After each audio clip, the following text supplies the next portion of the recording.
Welcome to the Right Take Podcast, news, ideas, and conversations at the intersection of politics and culture, a project of the David Horowitz Freedom Center. I will be your host, Mark Tapson.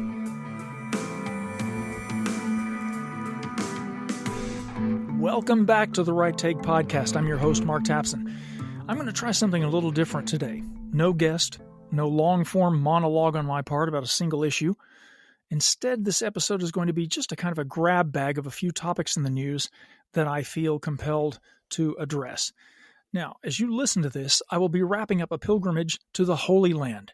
That's right, I will have left a week or so ago from Los Angeles along with my two older daughters, who are 13 and 10, and we joined a pretty large church group for a 10-day journey to the land of the Bible. So I pre-recorded this to keep the continuity going, and I'll be back with another podcast next week, most likely with a new guest. Stay tuned for that. So in terms of the grab bag of items in the news that I'm going to talk about, they will necessarily be a couple of weeks outdated by the time you hear this. But my focus isn't going to be so much on the news event itself as it is the larger ongoing issue that underlies the news items. So it won't be entirely as if I'm just ranting about old news. But first, the pilgrimage. Perhaps some or many of you have visited Israel at some point, but this is my first time. As old as I am, this is the first time that the time has been right for me to travel there, and I wanted to take my two older daughters, who even at their young age are pretty experienced travelers, with me. That's one of the advantages and benefits of homeschooling, is that you get to turn trips like this into a sort of a grand-scale field trip in which your kids get to learn firsthand about history and art and architecture and geography, and they get to experience traveling, which, as the writer Sinclair Lewis famously noted, is so broadening. And so we are setting out together to make this pilgrimage to the Holy Land as a learning experience, yes, but hopefully a spiritual experience. And why am I calling it a pilgrimage and not just a trip or a vacation? Well, the difference, of course, is in your intention and your focus. The word pilgrim derives from a word meaning foreigner or stranger, and as I'm sure you know, it refers to someone traveling to a sacred place for the purposes of spiritual growth or worship or even penance. When you're a pilgrim, you're not a tourist. You're doing more than just snapping photos or hitting up gift shops, although you might be doing those things too. But in theory, on a pilgrimage, you should be conscious of journeying not only out of your physical home, out of your comfort zone, out of familiar surroundings, but journeying out of yourself as well in an effort to connect your soul more closely to God in a sacred site or landscape. The purpose of Christian pilgrimage was summarized in this way by Pope Benedict XVI. He said, "To go on pilgrimage is not simply to visit a place to admire its treasures of nature, art, or history. To go on pilgrimage really means to step out of ourselves in order to encounter God where He has revealed Himself, where His grace has shone with particular splendor and produced rich fruits of conversion and holiness among those who believe," unquote. And surely God has revealed Himself nowhere more literally and physically than in the Holy Land itself. Now, I've spoken to people who have traveled there before, and most say that it's an amazing experience. But some say it was disappointing in a spiritual sense, in that while the Holy Land was fascinating historically and geographically and archaeologically, they didn't feel the presence of the Lord in the way they had hoped to or expected to. Maybe they had hoped or expected to have a sort of a mystical experience as they walked in the footsteps of Abraham or David or Jesus. So I suppose it depends on the person and his or her state of spiritual receptiveness. But I confess I'm hoping and wondering whether I will feel that presence there myself. I read recently something that the author Rod Dreher wrote, which I thought was meaningful. It may not have originated with him, but he said something to the effect that if you have some sense as you live your life that there is a home that we will return to at the end, then your life is a pilgrimage. And if you don't have that sense that as you live your life, your soul has a home that it longs to be reunited with, then your life won't be a pilgrimage, but instead just a sort of aimless, fruitless wandering. I don't think any of us wants to reach the end of our lives, look back upon it and realize too late that it's all been just a passing through, that we were just adrift and directionless. That's one of the reasons I'm going to be thoroughly documenting the trip in writing and in video, is to share the impact that this pilgrimage hopefully will have on my life and on my spiritual growth and on that of my children. Either way, I'll be posting about it hopefully at frontpagemag.com and certainly on my Substack page, which is marktapson.substack.com.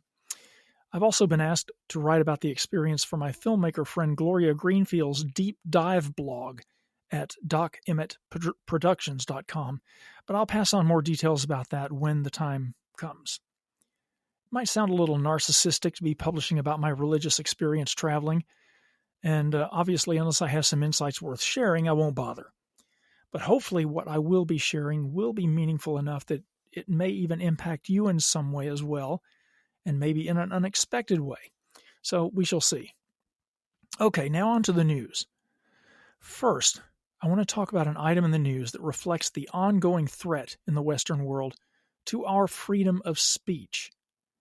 Now, this is in Ireland, but it's symptomatic of Western countries more generally, and we will be facing it here in the United States soon enough.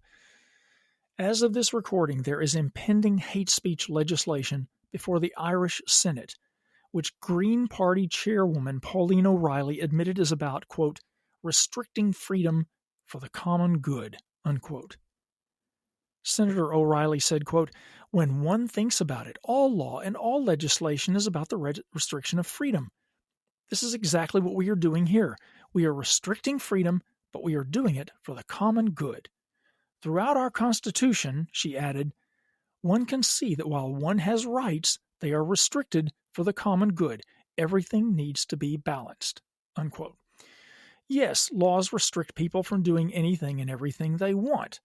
But where she went off the rails comes next. She declared, quote, if a person's views on other people's identities make their lives unsafe and insecure and cause them such deep discomfort that they cannot live in peace, our job as legislators is to restrict those freedoms for the common good, unquote. Did you catch that? If your views about other people's so-called identities make those people feel insecure or cause them deep discomfort, then you should be charged with breaking the law. She went on to say, social media has fueled hatred, but it has also put on display for all of us the dirty, filthy underbelly of hatred in Irish society, unquote. Wow, sounds like she doesn't like her fellow Irishmen very much. But anyway, this criminal justice, incitement to violence or hatred and hate offenses bill, which is currently being debated by Irish lawmakers, would criminalize large swaths of speech, including, quote, incitement to violence or hatred against people with protected characteristics, unquote, as well as condoning, denying, or grossly trivializing genocide, war crimes, crimes against humanity, and crimes against peace. Well, first of all, there should be no such thing as people with protected characteristics. Everyone should have the same rights. Second, although trivializing crimes against humanity may be reprehensible or in poor taste, it shouldn't be a crime, nor should there be something called, quote, a crime against peace, unquote. If all it takes to break the law in Ireland is to disturb someone's personal tranquility, then everyone in Ireland's going to jail. The hate speech law would also allow the government to jail citizens merely for possessing supposedly offensive material. Anyone found in possession of so-called hateful material would be subject to up to a year in prison. That means if I'm in Ireland and I'm found in possession of a copy of, say, Ryan Anderson's controversial book about transgenderism called When Harry Became Sally, a book, by the way, that Amazon refuses to carry, or if I have a DVD of a Dinesh D'Souza documentary about how great America is, there's a whole mob of people who would be deeply triggered by that and who would consider it hate speech. I could go to jail for a year for that. Speaking against the bill, Senator Ronan Mullen warned that the legislation would be used as a weapon to target political dissent. Gee, do you think? He said, quote, we are in a society dominated by cancel culture where people are frequently accused of being haters for expressing points of view that are not hate, but simply robust expressions of opinion. He went on to say, Freedom of expression is a fundamental human right. Without it, there is no free exchange of ideas at all levels within society. In short, there is no democracy. That is why we use the term fundamental. Well, this is the inevitable result of the normalization over the years of this concept of hate speech, which has been weaponized in the service of totalitarians to push back against our freedom of speech and declare certain opinions and worldviews illegal. Notice how the left has never once labeled a leftist position or statement as hate speech. Never once. It's always and everywhere used to bludgeon conservatives into silence. Object to the transmutilation of children? That's hate speech. Object to the sexualization of children? Hate speech. Object to the left's racist indoctrination in schools? That's hate speech too. Calling conservatives Nazis and fascists? Not hate speech. See how that works? Okay, on to the next item in the news, the IRS laying the groundwork for seizing the firearms of legal gun owners. Montana Attorney General Austin Knudsen told Breitbart News recently that armed IRS agents, did you catch that? Armed IRS agents rolled into Great Falls' Highwood Creek Outfitters prior to regular business hours and seized dozens of boxes of ATF forms 4473, which of course is the background check form that's containing information on gun purchasers. The ATF form 4473 has a gun purchaser's name, address, birth date, state, city of birth, gender, social security number, and the serial number of any guns purchased in the store. The information is perfectly suited for use in a registry or registry database. The store owner, Tom Van Hoos, said, quote, "At 7:30 I came in and they pulled in behind me with 20 heavily armed agents," unquote. By the time it was all over with, the agents left him with about 30 minutes of time left to do business in the day, so he lost an entire business day. Van Hoos believes his store was targeted because he sells guns that the White House opposes. Quote, "I can only assume that it's because of the style of weapons that we have and the press that's so against them. The current administration seems to be hell-bent on getting these guns out of the hands of average Americans," unquote. Yes, they certainly do.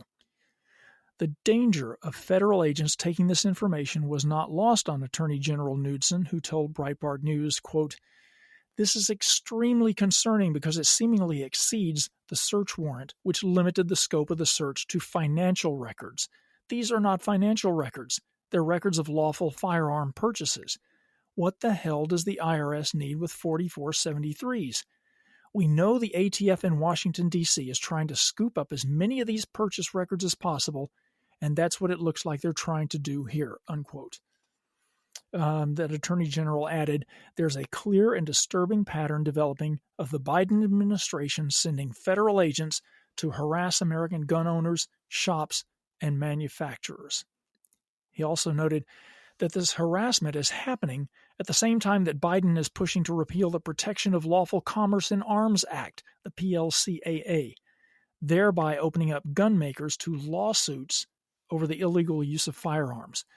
The Attorney General Knudsen said, "Biden wants to repeal PLCAA so they can shut down gun companies and coerce states to implement red flag laws so that firearms can be seized without due process. Now they're sending federal agents door to door in my state to intimidate people. There's no question about it. This is the most anti-gun administration in the nation's history," unquote. He's right about that. And clearly the Biden administration has been weaponizing the IRS, just like it has weaponized every other governmental agency against American citizens. And I mean literally weaponized. A report last month from the watchdog group Open the Books shows that the Internal Revenue Service has been stocking up on $10 million worth of weapons, ammunition, and combat gear since 2020. In 2021 alone, the IRS spent more than $5 million shoring up its arsenal. Since 2020, the IRS has spent $2.3 million on ammo, $1.2 million on ballistic shields, $474,000 on Smith & Wesson rifles, $463,000 on Beretta tactical shotguns, and $243,000 on body armor vests. There were also other expenditures, including a mysterious $1.3 million spent on, quote, various other gear for criminal investigation agents, unquote. The agency also loaded up on hundreds of thousands of dollars worth of tactical lighting, gear bags, holsters, ballistic helmets, and optic sights for weapons since the pandemic. Even before 2020, the IRS had stockpiled 5 million rounds of ammunition for its 2,159 special agents. At that time, the agency owned 4,500 firearms, including 621 pump-action and semi-automatic shotguns, 539 semi-automatic rifles, and 15 submachine guns. The IRS is also in the midst of a hiring spree, with current openings to hire 360 criminal investigators based in all 50 states. Applicants must be willing, quote, to carry a firearm, must be prepared to protect him or herself or others from physical attacks at any time and without warning, and to use firearms in life-threatening situations, and must be willing to use force up to and including the use of deadly force, unquote. To collect taxes? Alleged President Biden provided the agency with more than $80 billion in new funding, partly to hire nearly 87,000 new employees over the next 10 years. And if you don't think that tens of thousands of those new employees are going to be carrying out similar door-to-door seizures of information on law-abiding gun owners across the country, then you are simply not paying attention. And the end game is disarming not criminals, not criminal gangs, but law-abiding American patriots who have been granted the God-given right to self-defense against a tyrannical government. All right, last, but certainly not least, let's examine another outrageous item in the news, and that's the ACLU's grotesque defense of a murdering rapist put to death recently in the state of Florida. Dwayne Owen, one of the longest-held inmates on Florida's death row, was found guilty of 2 separate killings in 1984, a hammer attack on a 38-year-old mother of 2, and the fatal stabbing of a 14-year-old babysitter as 2 children in her care were asleep. Both of those women, or I should say the woman and the child, were raped. He also attacked 2 other women who survived. A biological male, Owen claimed that he identified as a woman and wanted to be housed in a women's prison. Gee, do you think that might be because as a violent rapist he wanted to be around more potential victims in a captive space? But while Owen's lawyers argued insanity, psychiatrists for the state testified that Owen faked schizophrenia and he had no signs of gender dysphoria. His records indicated instead that he exhibits sexual sadism. Following his much-deserved recent execution, the American Civil Liberties Union, the ACLU, published a jaw-dropping social media post lamenting that Owen underwent, quote, enormous suffering, unquote, after being denied state-provided transgender surgery prior to being executed. This was their message, quote, the state of Florida never provided medically necessary gender-affirming care to Dwayne Owen, causing her enormous suffering and violating her right to be free from cruel and unusual punishment for the more than 30 years she was in state custody, unquote. That's the message from the far-left nonprofit, the ACLU, which is partially funded by billionaire George Soros, unsurprisingly. In a follow-up tweet, the ACLU condemned the, quote, racist, unquote, death penalty, as well as Owen's right to become, quote, who she was meant to be, unquote, while alive. In legal papers she drafted, Owen wrote that she should be accorded the essence of human dignity and be allowed to become who she was meant to be before her death, the ACLU's tweet reads. No one should be killed by the state, it continues. The time to end the racist, unfair, and cruel death penalty is now, unquote. Okay, well, these just amazingly grotesque tweets were later hit with Twitter's Community Notes fact-checking feature, which allows users to add some relevant context, highlighting the fact that Dwayne Owen murdered and raped both a 14-year-old girl and a 38-year-old mother. The ACLU is run by sociopaths, tweeted writer and podcaster Megan Murphy. Radio host Jason Rantz wrote, "Y'all are evil." And essayist Wesley Yang wrote, quote, "The ACLU is working tirelessly to ensure that a delusional echo chamber in which the suffering of a male serial rapist and murderer of women denied medically necessary gender-affirming care takes priority over his victims, encompasses the world, and is mandated by law." Unquote. Comedian Tim Young wrote, "The ACLU uses their donor money to advocate for sex changes for child rapists and murderers now. Shame on them and anyone who funds them." And Turning Point USA founder Charlie Kirk tweeted, quote, "The ACLU is upset because the state of Florida executed Dwayne Owen without ever providing her with medically necessary sex change treatments. Dwayne Owen raped and murdered 2 people, including a child." Unquote. And last but not least, conservative journalist Ian Miles Chong wrote, "A certain group of loud, obnoxious, and sexually deviant activists are more upset about the execution of Dwayne Owen than they are about what he did to Karen Slattery. Let that sink in." Even some on the leftist side of the political aisle slammed that tweet from the ACLU. Quote, "I'm as liberal as you can get, but this ain't it, ACLU," wrote one Twitter user. The ACLU's defense stems from the Marxist worldview that the real victims of crime aren't the women who got raped and murdered, but the criminal himself who was victimized by an oppressive society. You see, the left doesn't care about people. In other words, as individuals, they care only about the people, this abstract collective of humanity. Because they view everything through the distorted lens of class and gender and race, they reject the common sense understanding that one's sympathy and compassion should be reserved for the victim of a crime and those impacted by it, not for the perpetrator of the crime. This is why the left is pro-crime, and why society collapses into chaos whenever and wherever the left is in charge. They reject law and order and embrace social upheaval because their aim is the destruction of society as we know it. The only crimes and criminals they recognize are crimes against peace by white people, like free speech or armed self-defense, or denying that a man can become a woman simply by declaring it so. The left is the party of chaos and disorder, of lies and delusion, of the abuse of power, and of totalitarian control of the people.